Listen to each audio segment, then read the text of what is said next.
বুদ্ধ পূর্ণিমার ফেরত রাতের মেলাতে গিয়ে কি কি খাওয়া দাওয়া করেছিলাম সেটা তো তোমাদের সাথে শেয়ার করেছি।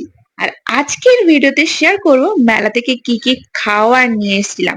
মেলাতে তো সেভাবে কিছুই কেনাকাটা করতে পারিনি, কেনাকাটা কি করে করব, মেলার দোকানগুলোই তো হাফ খোলা ছিল না। কাদায় কাদায় মেলা তো ঘুরেছি ঠিক কথা, নিজের জন্য কিছু কেনাকাটা হয়নি, বাট মিঠির জন্যই টুকটাক জিনিস নিয়েছি। তো মেলা থেকে আসার সময় নিয়েছিলাম ঝুড়ি ভাজা, চিপসের প্যাকেট, তাও আবার ঝাল চিপসের প্যাকেট।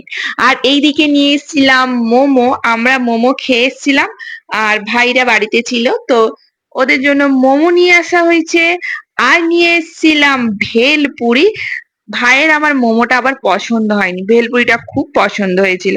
আর জিলিপি, জিলিপির সাথে কয়েকটা ছোট ছোট প্যাড়াও দিয়ে দিয়েছিল। আর জিলিপিটা সত্যিই ছিল খুব টেস্টি, যেটা কোনো কথা হবে না। সব থেকে যদি বলো মেলার মধ্যে কোনটা পছন্দ হয়েছে, এই জিলিপিটাই সব থেকে পছন্দ হয়েছে।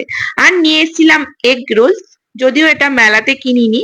তো আমাদের বাড়ির সামনে একটা দোকান আছে, ওখানেই বলে গেছিলাম, বাড়ির সামনে ঠিক নয়, বাড়ি থেকে একটু যেতে হবে, ওইদিকে একটা দোকান আছে, ওখানেই বলে গিয়েছিলাম। আসার সময় এগ রোল নিয়ে এসেছিলাম সবার জন্য। আর দুটো চিপস নিয়ে এসেছিলাম, দুটোই আবার ঝাল। আর এইদিকে তো মিঠির জন্য টুকটাক জিনিসগুলো নেওয়া হয়েছে, আর মিঠি বলছে আমার এগুলোর ভিডিও করো। আর এইদিকে এই যে ব্রেসলেটটা, এটা আমি মিঠিকে বানিয়ে দিয়েছিলাম, এটা পুরনো। আর এইদিকে আমার ভাইকে বলছি ভাই নে ভেলপুরি খা।